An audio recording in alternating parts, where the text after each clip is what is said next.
You know, I have a lot of stories I could tell about what I've done to beat up the left. I called Ilhan Omar and Rashida Tlaib Muslim terrorists. They didn't like it very much. I said, the truth is an absolute defense. I've called for Zohran Mamdani to be deported.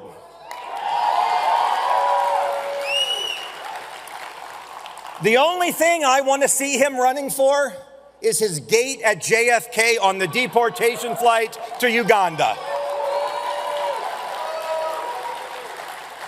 And I think we have to face a hard truth. If you think about, look at the polling in New York.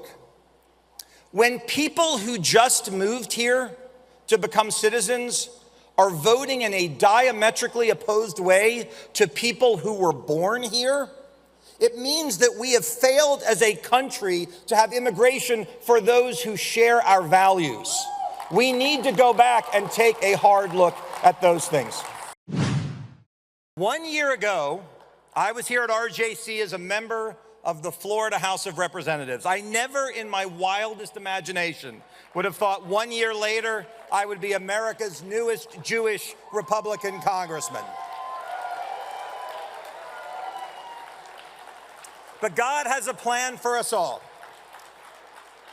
I grew up the victim of rampant systemic and physical anti-Semitism, where it was not safe for me to eat in the cafeteria with the other students, where a brave school principal saved my life by letting me hide in his office when I needed to.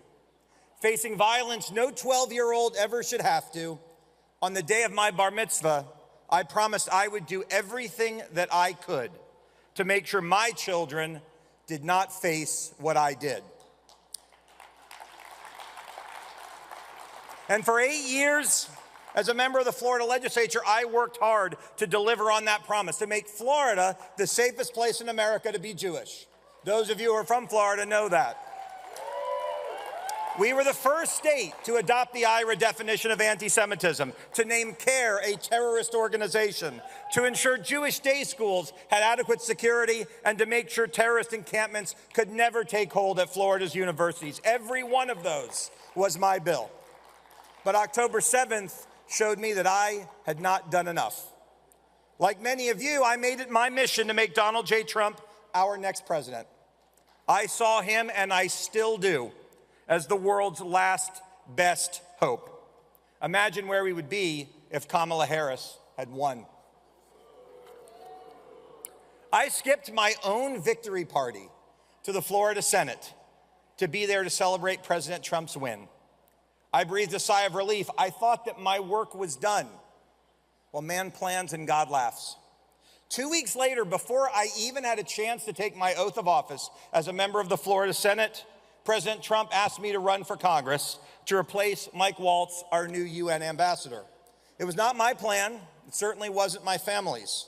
But God puts us where he wants us to be. 7 months ago, on this exact day, I got elected to Congress. And I see so many friends in the audience who made that happen. Barbara Feingold was there the night I spoke to the president. My mom died 5 days before President Trump asked me to run. She's my honorary Jewish grandmother. My honorary Jewish mother. She'll be mad at me now. Matt Brooks and Norm Coleman and Matt Bogdanoff made an exception to the RJC's primary endorsement policy to endorse me the day I announced. Now, when you're on the home team, you ought to get that exception. Mark Levin featured me on his show. I ran against a guy, it was crazy, who marketed himself literally, marketed himself as a Muslim bisexual, because those go together, drug addict. I swear. Yet he raised $15 million in small dollar donations from a country whose first name starts with Q in order to run against me. But all of you helped me get there. And for the last 7 months, I've tried to make you proud. I'm the first member of Congress in American history to wear a kippah. And I'm going to tell you why. I am not Orthodox. But when I got to Congress, they put me on the Education Committee. And on May the 6th, we had our first hearing to deal with anti-Semitism. And in that morning, my son, Jacob, who's 17 years old, said, "Dad, I think you should wear a kippah today." And I said, "Why?" We only wear our kippah at services. He said, because I have friends like these down here who go to college and who are afraid to wear theirs. So you go wear one for them. And I did. And I gave those college presidents a piece of my mind. And at the end of that day, you should find the YouTube videos. At the end of the day, my son said, Dad, I want you to keep wearing it until every college student feels safe permanently wearing their kippah. So I did. 3 days later, Speaker Johnson invited me to be the Speaker pro tem of the U.S. House of Representatives. And when I was up there on the stage, as I looked out in the gallery, I'm listening to Democrats talk. It's very boring. I'm looking at who's coming into the gallery, and I see an Orthodox family come in. I know it's an Orthodox family. They have 10 kids. They're wearing tzitzit, black coat, the whole thing. I see them up there. And all of a sudden, the kids are pointing at me. I'm like, what do I do? Do I have my hair messed up? And then I realized they were pointing at me because they saw someone who looked like them. And I turned to the staff in that moment, and I said, has anybody ever worn a kippah? And they said, no. In the 249-year history of the United States, you were the first member of Congress to ever wear a kippah. And so I wear it, not so much for religious reasons, but to send a message that we will not be afraid, that we will lean into the fight, and we will never again apologize for who we are.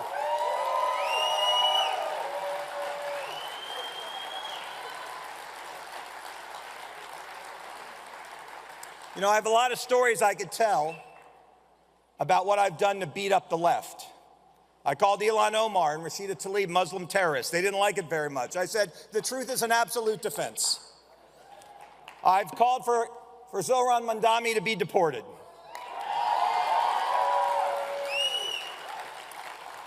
The only thing I want to see him running for is his gate at JFK on the deportation flight to Uganda. And I think we have to face a hard truth. If you think about, look at the polling in New York.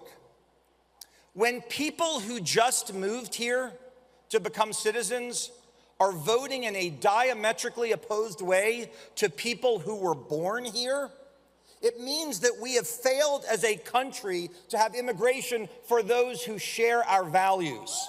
We need to go back and take a hard look at those things.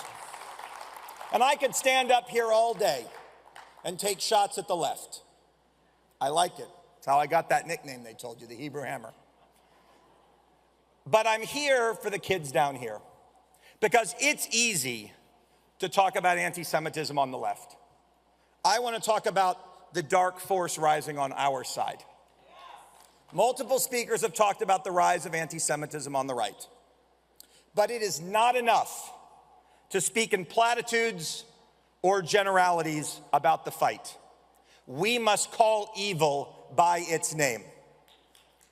5 years ago, if I was talking to my father, who's watching, hi Dad, if I was talking to my father at 8:59 p.m. at night, he would say, Randy, I gotta go. Tucker Carlson's gonna be on. But make no mistake, today, Tucker Carlson is the most dangerous anti-Semite in America. He has chosen to take on the mantle of leader of a modern-day Hitler Youth, to broadcast and feature those who celebrate the Nazis, those who call for the extermination of Israel, to defend Hamas, to even criticize President Trump for stopping Iran's nuclear ambitions. Friends, make no mistake. Tucker is not MAGA.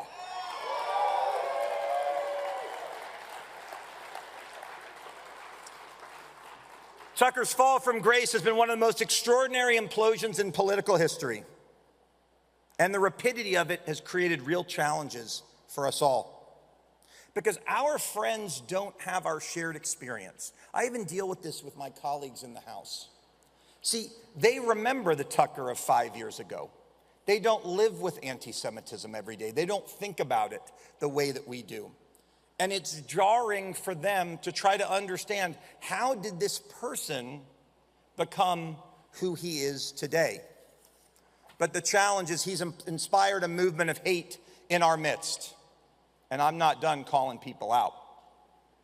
I have the distinct displeasure of serving with two overt anti-Semites.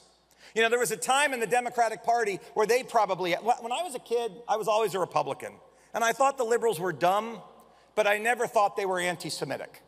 And there came a time in the last 30 years where probably they had one or two in Congress who were anti-Semitic. And you know what they did? They said, it's no big deal.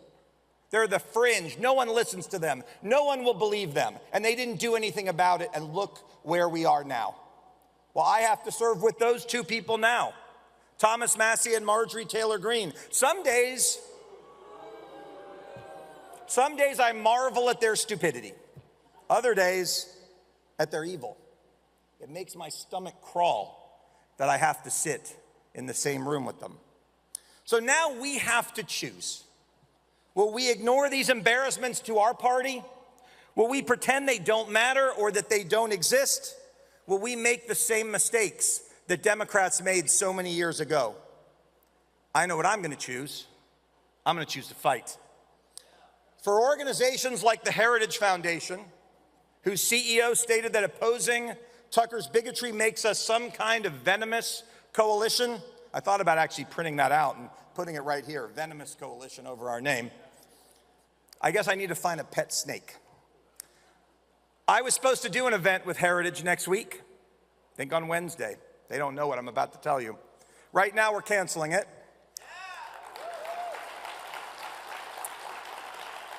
They will have no future in my office, and I will be calling on all of my colleagues on the Republican side to do the same.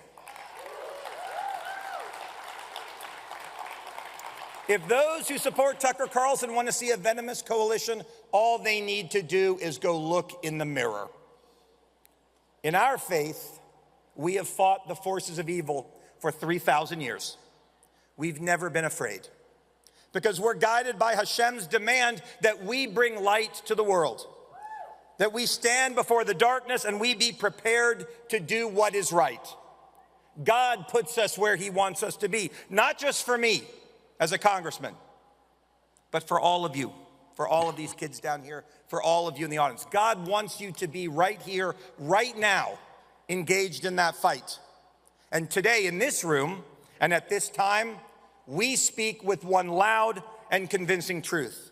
We will not let our party fall to this darkness.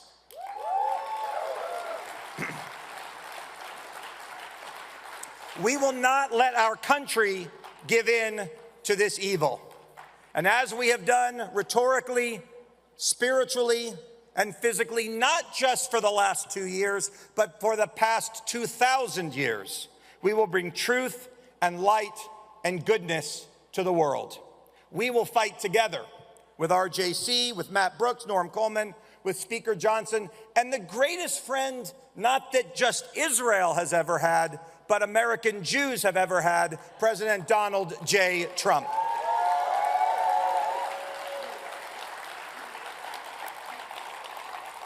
Because God didn't just put me where he wants us to be. He didn't just put you where he wants you to be. He put President Trump where he wants him to be as well. May God bless you all. May God bless our spiritual homeland of Israel. And may God bless the United States, the greatest nation in the history of the world. Thank you all very much.